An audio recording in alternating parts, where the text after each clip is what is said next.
আসসালামু আলাইকুম বন্ধুরা, সকলকে জানাই মাহে রমজানের শুভেচ্ছা। দেখতে দেখতে রহমতের 10টা রোজা চলে গেল বন্ধুরা। তো দেখো, আমি শখ করে চুলা কিনে নিয়ে আসছিলাম, ছাদে রান্না করব। তাই মাঝে মধ্যে শীতের সময় পিঠা তৈরি করব, পিকনিক করব। তো এখানে আমার আর পিকনিক করা হইল না, তো ছোটোখাটো করে একটু এই যে চলে আসছি এখন সেই ছোটোবেলার স্মৃতিতে। ছোটোবেলায় এভাবে আমরা এখন তো এই যে পেঁয়াজ মরিচ দিয়ে রসুন দিয়ে মটরশুঁটি ভাজি করব। তো এখন আমি এভাবে পেঁয়াজ রসুন মরিচ দিয়ে মটরশুঁটি ভাজি করছি, কিন্তু ছোটোবেলায় এই যে মটরশুঁটি যে কি মজা করে আমাদের ক্ষেতের ভিতরে আগুন ধরায় দিতাম। আগুন ধরায় যে মটরশুঁটিটা সিদ্ধ হতো আগুনের তাপে, সেটা আমরা খাইতাম। তারপরে মটরশুঁটি সেখান থেকে তুলে এনে শুধু লবণ দিয়ে সিদ্ধ করেও খেতাম। ছোটোবেলায় সে কি মজা, কিন্তু এখন আর সেই মজা নেই। এখন এই যে অনেক মজা করে রান্না করলেও মজা হয় না, মজাটাই চলে গেছে। তো এখানে দেখো, আমি পেঁয়াজ রসুন হলুদ লবণ তেল দিয়ে এই মটরশুঁটিটাকে ভেজে নিচ্ছি। ভেজে আমার হাজব্যান্ড কিন্তু এটা ভাতের সঙ্গে খায়, তার ভাতের সঙ্গে খেতে খুব ভালো লাগে। তো ছাদে এসে আমি প্রথমেই চুলাটা আনার পরে এই যে মটরশুঁটিটা ভাজি করলাম, আর হচ্ছে লাউ শাক, তারপরে কুমড়ো বড়ি আলু মাছ দিয়ে রান্না করছিলাম বন্ধুরা। কোন কারণে কিভাবে জানি ভিডিওটা থেমে গেছে, ওখানেই স্টিল হয়ে আছে। তো যাই হোক, সেটা তোমাদের সাথে শেয়ার করা হলো না। এই মটরশুঁটি ভাজিটাই তোমাদের সাথে শেয়ার করে দিলাম। তো এই মটরশুঁটি ভাজিটা খেতে যে এতটাই মজা হয়েছিল, তো অনেক মজা লাগে এভাবে ভাজি করলে। আবার আমরা যে ছোটোবেলায় যেভাবে খেতাম সেটাও কিন্তু খুব মজার ছিল। সে ছোটোবেলার মুখের স্বাদটাই আলাদা, গ্রামের ব্যাপার। তো এখানে আমার মটরশুঁটি ভাজিটা কিন্তু প্রায় হয়ে এসছে। ছাদে এসে খুব মজা করে মটরশুঁটি ভাজি করলাম। এরপর কিন্তু আর একটা রান্না করব আমি ছাদে।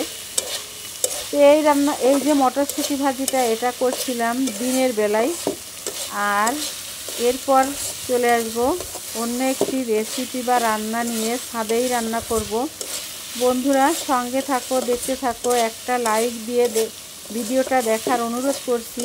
আর কেউ স্কিপ করে ভিডিওটা দেখো না, স্কিপ করলে আমাদের চ্যানেলের অনেক বড় ক্ষতি হয়ে যায়।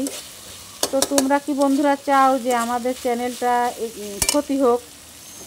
তো তোমাদের একটা সুন্দর কমেন্ট আর একটা লাইক আমাদের চ্যানেলটাকে কিন্তু অনেক দূর পর্যন্ত এগিয়ে নিয়ে যেতে পারে, তোমরা যদি একটু সহযোগিতা করো। তো একটা ভিডিও এডিট করতে কিন্তু অনেকটাই কষ্ট হয়। তো ভিডিও যেমনই হোক বন্ধুরা। তো আমার মটরশুঁটি ভাজিটা কিন্তু হয়ে গেল, আর আমি এই যে দেখো প্লেটে তুলে নিচ্ছি বন্ধুরা। এভাবে কারা কারা মটরশুঁটি খেতে পছন্দ করো কমেন্টের মাধ্যমে জানাবে। আমিও গেছি, পানি আছে। হ্যাঁ, একটা ঘটনা ঘটছে, মেয়ের এবারে সব শিখানো উচিত। আবার বলে কত কমো না, তাই তো শুনলাম। আবার বসতে পারছিস, আবার দেবে না কিছুই না। মা, আমি কি বিয়ে শাদী করবো না? বন্ধুরা, আবারও চলে আসলাম ছাদে রান্না করার জন্য। এই যে এটা হচ্ছে রাতের ভিডিও। তো রাত্রে হঠাৎ করে কারেন্ট চলে গেল, 3-4 ঘন্টার জন্য কারেন্ট চলে গেল। আর এর ভিতরে আমার ভাই আর ভাইয়ের মেয়ে আসছিল, তো ওদেরকে রান্না করে খাওয়াতে বলছি। এখন কারেন্ট নেই, তো গরমে রান্নাঘরের ভিতরে কে রান্না করে, তাই চলে গেলাম খোলা হাওয়ায় ছাদে রান্না করতে। খুব মজাই লাগছিল। তো আবার মেয়ে বলল, মা আমি রান্না করব। তো মেয়ের হাতে রান্নার দায়িত্ব দিলাম। দেখো আমার মেয়ে রান্না করতেছে আজকে ছাদে কাঠের চুলায়। রান্না বাড়ার কাছে খাইয়ে দিতে পারেন না রামতি রামতি একদিন বেশি এই সাউন্ড মিউট করে দিও আমি তো খাইনি না খাইনি মাঝে মাঝে শোনানোর দরকার আছে।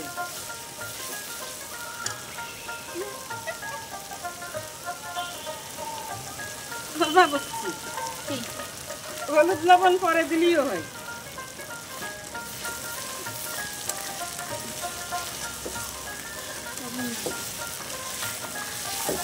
আগে মাংস দিয়ে নে তারপরে লবণ। রাগ হয় কিছু করলে ভীষণ রাগ হয় আপনার মার বেশি রাগ তোদের দিদিগুলি সবার রাগ হয়।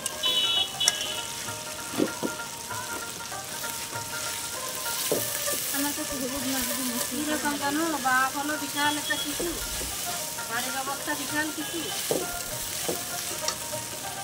টাকা পয়সা দিয়ে ছেলে একটা কিনে এনে দিয়ে একটা কাজ করে একটা জিনিস কি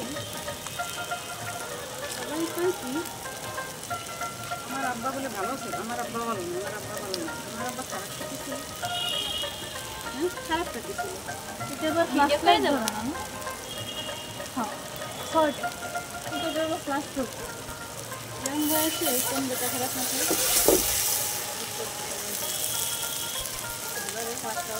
আমার আব্বা নেশা করেছে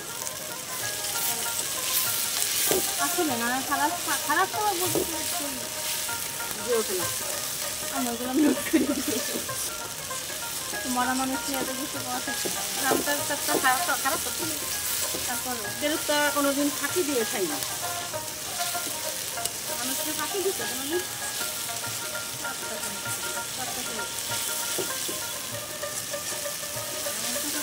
সবাই কারো কিছু না দিয়ে ফ্যামিলির কই না না করে নিজে সবাই খারাপ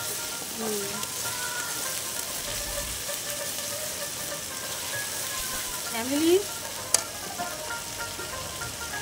আমার আপনাকে মনটা হুদাই হোক অনেকে বললাম আম্মু ছিল না কোনো কথা শুনে বললাম ঠ্যাং না কোনো মজা আছে বললাম তো ঘরেতে করে নিয়ে আসা আলাদা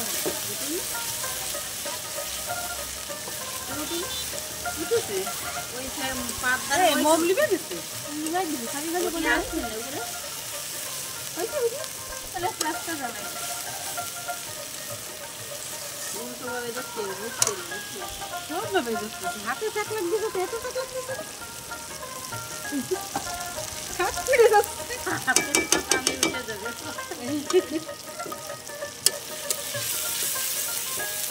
আচ্ছা ইয়ান ওষুধ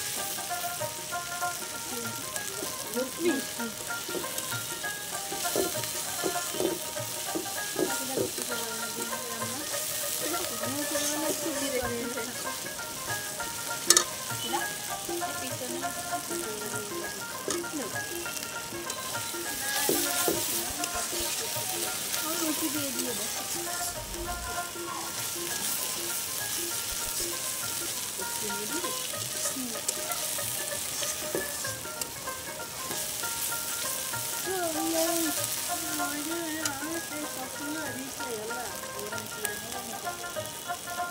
আমার টক হলো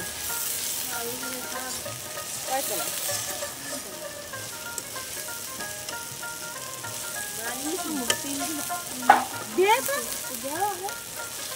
আমি এবার এই যে সিম সিম করে পড়ে আমার ভালো লাগে যে জায়গা বেশি দিতে হবে সে জায়গা সিম সিম করে পড়লি তা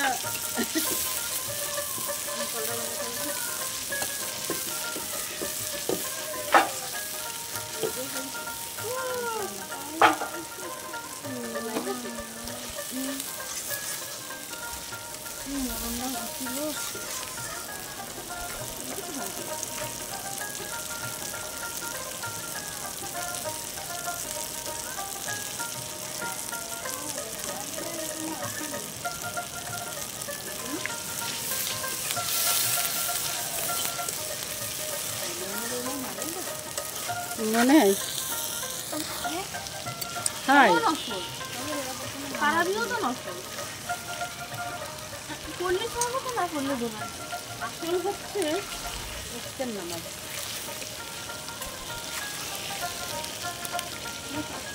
আমারটা সব কটাই যদি কাজ শেষ হয়ে যায় তাই না?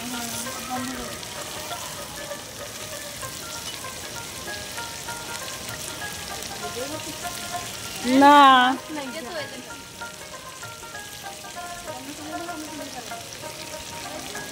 এই জায়গা আবার টোটা লাগছে না সব অত তো করা লাগে না।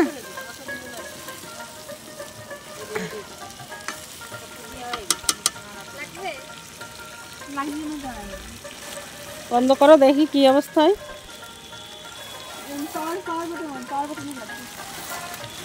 বন্ধুরা আমার মেয়ে তো এখানে মাংস রান্না করলো, তো ভিডিওটা সম্পূর্ণ মাংস রান্নাটা তোমাদের সাথে শেয়ার করা হয়নি। তো যাই হোক, আমি এরপরে বাঁধাকপির ঘন্ট করলাম। বন্ধুরা আজকের ভিডিওটা তোমাদের কাছে কেমন লাগলো অবশ্যই কমেন্টের মাধ্যমে জানাবে। ভালো লাগলে লাইক কমেন্ট শেয়ার করে দিও। আর আজকের মতো এখানেই বিদায় নেব। চলে আসবো নতুন দিনে নতুন কোনো একটি ব্লগ ভিডিও বা রেসিপির সঙ্গে। সে পর্যন্ত সবাই সুস্থ থেকো, ভালো থেকো। আল্লাহ হাফেজ, আসসালামু আলাইকুম।